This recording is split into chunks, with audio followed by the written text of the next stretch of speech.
अरे ये सरकार तो ऐसी है कि बाप बेटे की भी लड़ाई कराना चाहती है। जंगल राज, भ्रष्टाचार और तुष्टीकरण के आधार पर चलने वाली सरकार है और यह सरकार उसी आधार पर, उसी पैमाने पर चलती है। ये गुंडे भी पालती है। इन्होंने, आपने देखा होगा जोधपुर के अंदर किस तरह से दंगे करवाए थे और आपने देख लिया, परसों का पेपर पढ़ा होगा, जिन्होंने गुंडे पाले थे वो गुंडे उन्हीं के सामने आ गए। कुंती देवी वहां की महापौर है और वो गुंडे सालिद खान, कौन कौन लोग थे, उनकी गाड़ी को रोक दिया। उसने रवि दत्त गौड़ जो कमिश्नर है उनके वहां जाकर के जान बचाई, उप महापौर की गाड़ी में बैठ करके जान बचाई। गहलोत साहब, ये क्या हो रहा है? तुष्टीकरण कब तक करोगे आप? आपकी महापौर के साथ ही ये अत्याचार हो रहा है।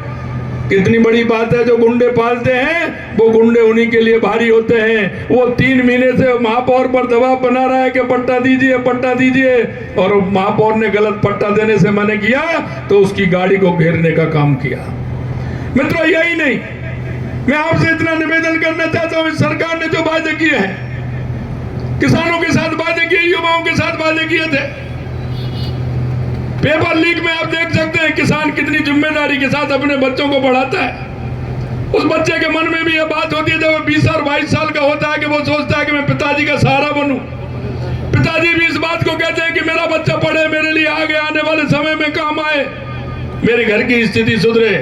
वो किसान उसको कोचिंग के लिए भेजता है, शहर में भेजता है, मकान किराए पे दिलाता है। बच्चे के मन में भी यह बात आती है कि मेरे पिताजी कहीं से पैसा लेकर के आए पढ़ाने के लिए, मुझे भी मेहनत करनी है। और वो पिताजी के मन में भी आशा विश्वास होती है कि मेरा बच्चा नंबर लाएगा। लेकिन जिस दिन वो पेपर देने जाता है, पेपर लीक हो जाता है, उसके सारे सपने चूर हो जाते हैं। ये स्थिति कांग्रेस सरकार की है और वो बच्चा और पिताजी के बीच में भी मनभेद हो जाता है। बच्चा सोचता है कि मैं तो खूब पढ़ा, मेहनत की, पिताजी सोचते हैं कि इन्होंने मेहनत नहीं की, पढ़ाने इसलिए नंबर नहीं आया। अरे ये सरकार तो ऐसी है कि बाप बेटे की भी लड़ाई कराना चाहती है। उस मार पिता के पिता और पुत्र के बीच में भी इस तरह की बात कराना चाहती है जिससे कि वो भी अपने परिवार में ठीक ढंग से नहीं रह पाए। वो कहते हैं, गहलोत साहब आप जांच करा लीजिए, पेपर लीक की हम बात कर रहे हैं, आप जांच करा लीजिए सीबीआई से।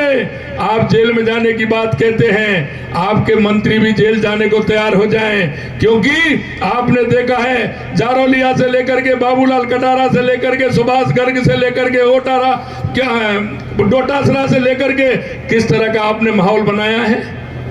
अरे डोटासरा का परिवार ऐसा हो गया कि उसके रिश्तेदार भी आरएस एक झटके में बन जाएंगे, उसके बेटा बेटी भी बन जाएंगे, उसके साले और साले भी बन जाएंगे।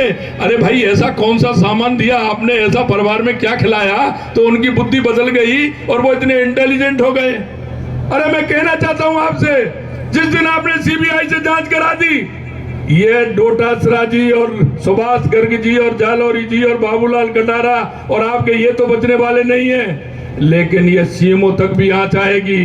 मुख्यमंत्री जी आप सोच लीजिए, क्योंकि बिना सीएमओ के जो चाबी मिलती है लॉकर की, आप भी जानते हैं हर व्यक्ति का लॉकर होता है, लॉकर की कितनी चाबियां होती हैं, एक चाबी से ताला नहीं खुलता है, दो चाबी से ताला खुलता है। अरे वो चाबी कहां से आ गई, वो चाबी कहां चली गई और वो पेपर लीक कहां से हुआ? ये गहलोत साहब, ये सीएमओ तक भी बात जा रही है। आप औरों की बात करते हैं, आप सीबीआई से जांच करा के देख लीजिए, अगर ये आप तक नहीं जाए तो आपको भी वो दिन देखने पड़ सकते हैं जो वहां हरियाणा और वहां लोगों ने देखे थे, जिन्होंने पेपर घोटाला किया था। ये पेपर घोटाला ऐसा नहीं है, ये जन आक्रोश हर किसान के मन में है, हर महिला के उत्पीड़न में महिला के मन में है, युवा के मन में है, और ये जन आक्रोश रहेगा। और आपको ये भी बताना चाहते हैं कि राजस्थान की जनता और इस जालौर की जनता जाग चुकी है। आने वाले 2023 और 24 में आपको सबक सिखाने वाली है। 2023 और 24 में स्थायी रूप से, जैसे कि आपके पड़ोस में 7वीं बार भारतीय जनता पार्टी की गुजरात में सरकार आई है, इसके जाने के बाद लगातार भारतीय जनता पार्टी की सरकार बनने वाली है। ऐसे दुष्टों को बाहर निकाल के फेंकना है, यही मैं आपसे निवेदन करना चाहता हूं। आप सभी को बहुत बहुत